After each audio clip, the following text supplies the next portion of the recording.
Oke, kita bakal coba bedah sebuah realita yang, ya, cukup rumit di sistem hukum Tiongkok. Coba deh bayangin, Anda gugat pemerintah, terus menang di pengadilan. Harusnya lega kan? Tapi rumah Anda tetap aja digusur. Loh, kok bisa? Nah, ini pertanyaan yang bikin pusing banyak banget warga di Tiongkok. Biar kebayang, yuk kita ikutin alur ceritanya gimana sih perjalanan seorang warga biasa yang coba berjuang melawan penyitaan tanah. Dan sayangnya, ini bukan kasus langkah. Pola kayak gini tuh udah umum banget di sana.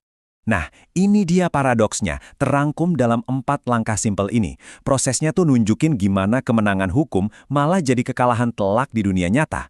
Jadi, ya, Anda menang di atas kertas, tapi kalah perang buat mempertahankan rumah.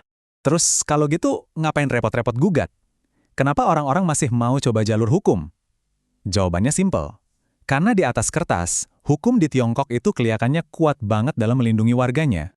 Ini nih yang menarik. Lihat aja deh, kerangka hukumnya tuh kelihatan komprehensif banget.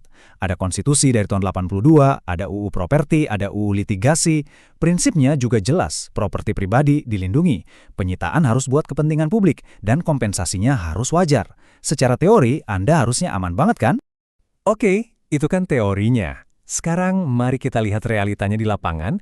Gambaran yang muncul, wah, beda banget sama janji-janji hukum tadi. Dan disinilah letak masalah utamanya. Di atas kertas, hukum janjiin putusan pengadilan itu bakal ditegakkan. Kenyataannya, pemerintah daerah cuek aja. Gusur ya gusur aja. Jadi, putusan pengadilan yang Anda pegang itu nggak punya kuasa apa-apa buat ngelawan bulldozer. Kemenangan Anda cuma jadi simbol, isinya kosong. Jadi, gimana ceritanya pemerintah bisa seenaknya ngabain putusan pengadilannya sendiri? Jawabannya ada di struktur kekuasaan mereka. Coba lihat tabel ini deh. Ini intinya. Penggugatnya warga biasa, tergugatnya pemerintah daerah yang dikontrol partai. Nah, hakimnya, pengadilan ini ternyata dikontrol juga sama pemerintah daerah dan partai. Jadi yang diadili sama yang ngontrol pengadilan itu pihak yang sama. Ini jelas konflik kepentingan yang udah mendarah daging di sistemnya.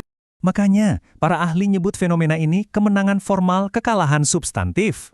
Anda dibikin menang secara formalitas, di atas kertas, mungkin buat meredam amarah, tapi secara substansi Anda tetap kalah. Nggak pernah ada niat dari awal untuk benar-benar ngejalanin putusan itu. Nah, karena jalur hukum udah mentok, apa yang terjadi sama warga yang nekat terus berjuang?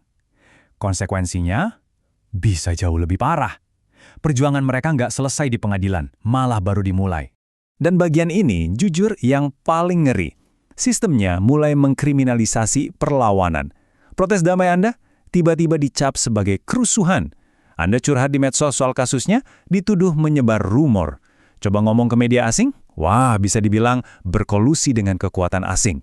Jadi masalah yang tadinya perdata tiba-tiba digeser jadi pidana. Semua pintu keadilan ditutup rapat-rapat.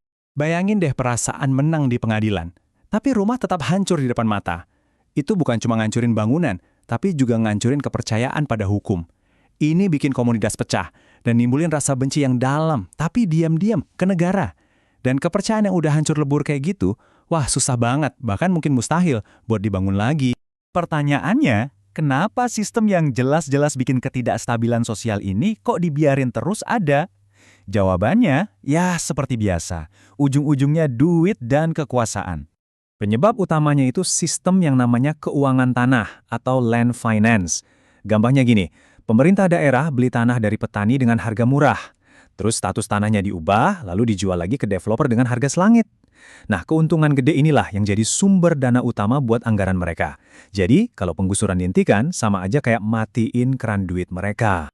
Jadi, pada akhirnya, pengadilan itu fungsinya bukan buat mencari keadilan, tapi lebih kayak jadi katup pengaman aja buat meredam amarah publik. Mereka kasih ilusi kalau ada proses hukum yang berjalan, padahal hasilnya udah ditentuin dari awal sama kepentingan ekonomi pemerintah. Nah, ini ninggalin kita sama satu pertanyaan besar yang penting banget. Kalau sistem hukum cuma nawarin ilusi keadilan, kayak panggung teater doang, apa yang terjadi sama kepercayaan rakyat? Dan kalau fondasinya udah rapuh kayak gini, gimana nasib stabilitas negara ini dalam jangka panjang?